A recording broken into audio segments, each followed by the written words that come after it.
Yaba mu nyina machi mama kwa babiem emfa emra Badwam dwumadi so on Adom TV live on DSTV channel 280 Go TV channel 119 Multi TV digi box so no o share live and so e wo honum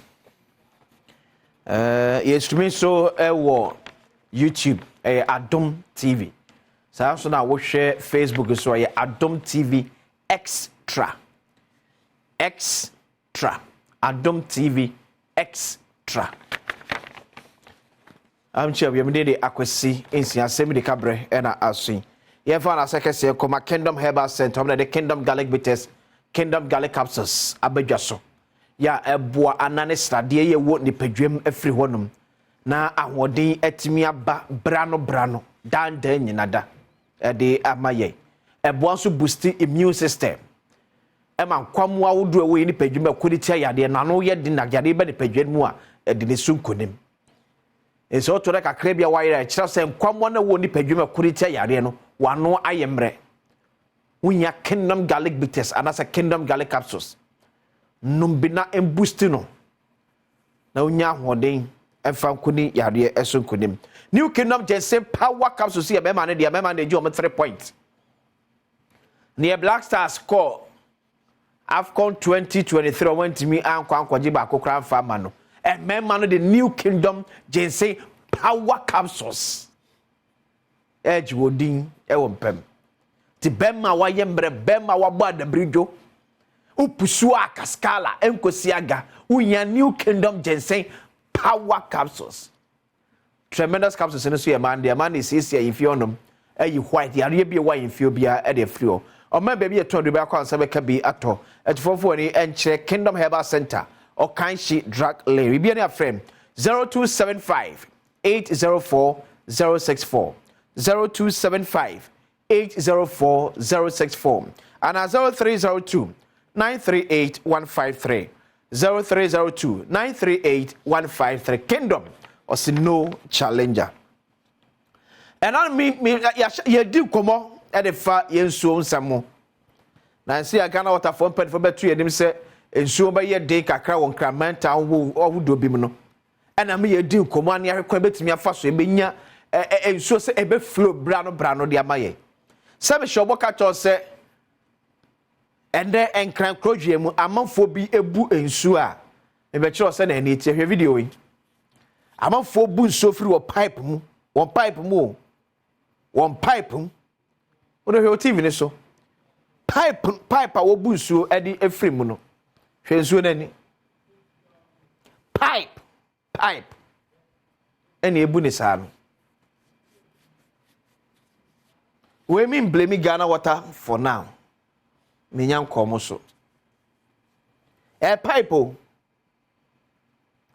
ohu ni saa nya se bia bibi ni ehwe fi be pipe nsuo ana yebu won kan krodwe mu Ave ye bugudigu ade mu gwie no hwese na eni tie bugu bucket mu gwie no hwese na eni etie be so da sameka se yempe kwan be so de deal with that galamsey issue hwe bugu bucket me shop ye bu bucket mu no hwese na eni tenti wei se wo ye rough na bia anwumre na akwakọ pie fie ne adum nkandea na akobu sa nsuo wei a obenum so you be out no pipe nsuo a we obesa no we do afie nwure na obu ko nim sa pipe na wubu na pipe de emma utrimu se mebu pipe amani aye sei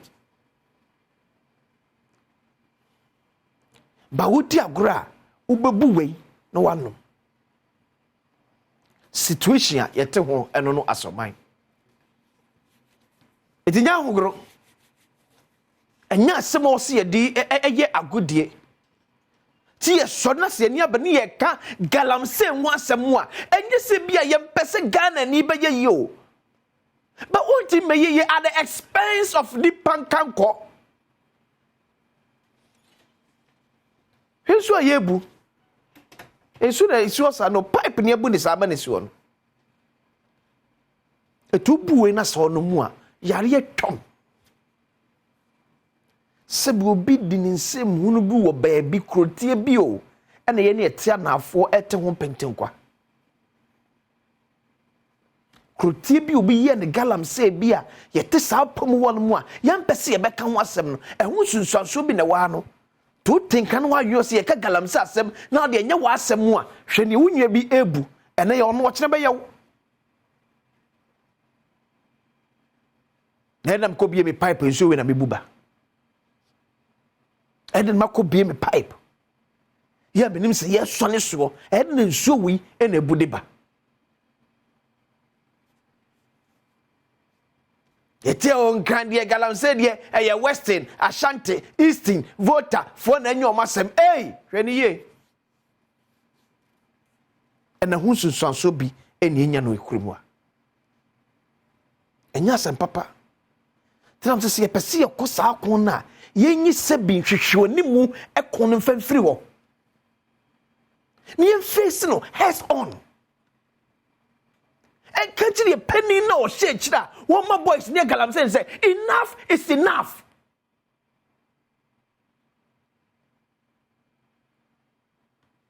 Spatula me se me chiro Ghana Water Company me te baby omo so ne nsuo so no. Omo so ne suwa ma se and efinum afafiri ma se sonia as a starch. And am pipes me bre esisi. Pipes me bre mu esisi. Tinso ntimi nko. Se na mote asoma acting yam de ni kan. O se akwesi ye ntimi assure Ghana for say ye be mo 5 days supply of water. Enye ye. Enye ye. O se 5 days ye wunya. Continuous wunya. Tere so sorry a homachi de su na nso ba bete say abo no akwakofu bi no akobo besiwo because one sorry a ade echi wunya nso nware. Enye se ye ni nsu ye be so ne so. Ye wo enough water wo ye man mu. Ye be so ne so ma aso bia so ma mpie pese ye ri komo omanfo mu ni nsu kra e betimi aye. Ba ni pabone sem ni pabone fo wodifo pese min kuminyafo bi. Enti na sasi o se soko western regional ensu kra be so ne so dia mo kra no den.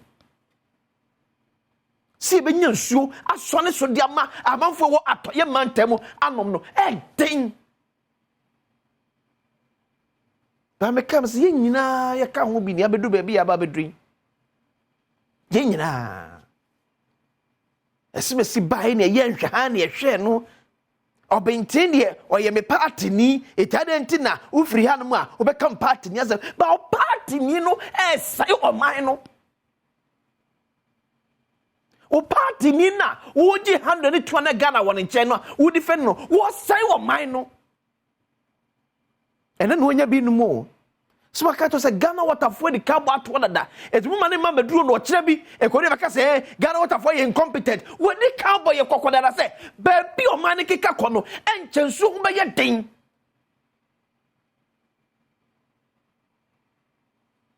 Wa fa Libya there say so da wo ba jonso no wanom so be ye bi kura jonso a say so bi ko ni pa dwuma na jonso ba wo ba jonso na wanom.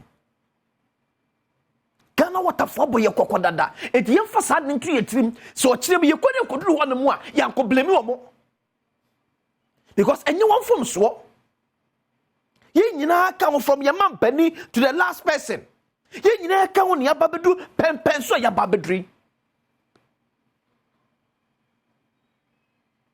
me yan pipi ni ya ma obi aka ho asem me yan this ni ya ma obi aka ho asem and this is the situation. Se fanso akodru fie nwumre na su kontew na ase me bu me pipe nsuo no manom hwensu akobu anom hwensu ya akobu anom fie hodo bebre nya sansu be se bia wunya bi ba fato otrim ese se ne nya atna se ye amfa me ho enya ma asem amfa na kankran na kankran galamsey we ya ke ba be hu ade we ye de ka galamsey de ke ko ye bi we ye ba be hu ade we ye so ko to saboa ne to nua so a enka nche se sori ne so ka se sori ye so e se sori so ne so friwa no de ba so e ho bi ne ye hu ne nei ade bechi ebebu ye pipe enso kura ama no eni nyina betena se hwe nyansa se be ye di nkwadasem ade bechi ebebi ye pipe bese boso mbako na trodododododododo enso bi amfam no eni nyina betena se wo se ye di nkwadasem ya mani pa bi o mo na fi se o mo ye superpowers. And they become superpowers because 100 and 200 Ghana na eji from channel they be defend omo. Some catch say omo de eyire so pass so a obetimi anya sika e de Accra nsuo. Obenya sika e de Accra nsuo de aba. Na mema kwasinsia ne wo a wo hwe me ye be dey.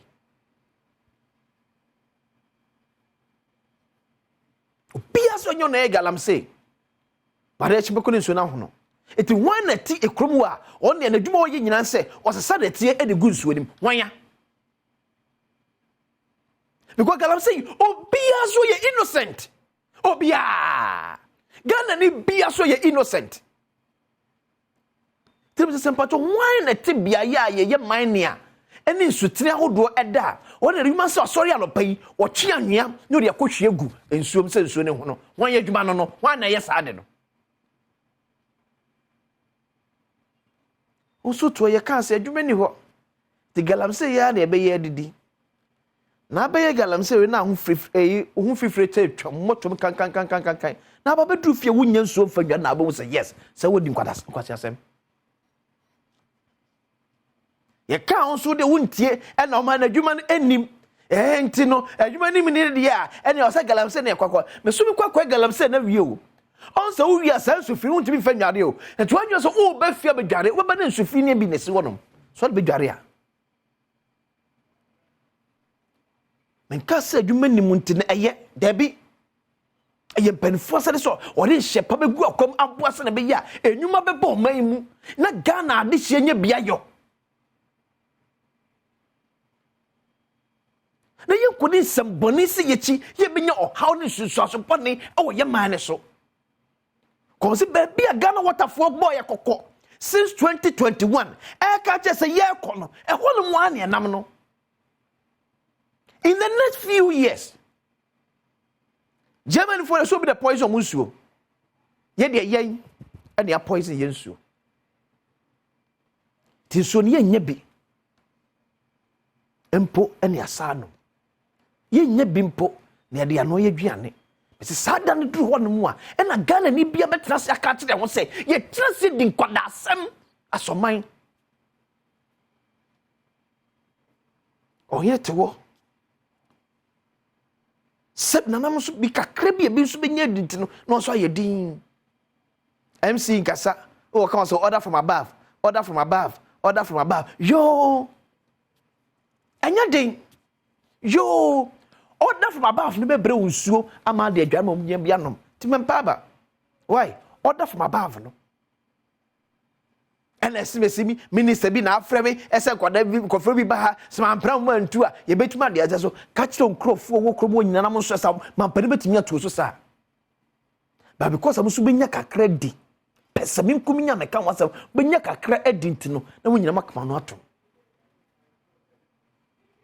penisi wode beba it's one day ye bedru hono bedidi akwasi ensia Asem the Kefana Second Koma Kingdom Herbal Center of the Kingdom Garlic Bitters, Kingdom Garlic Capsules, and about Ejasom.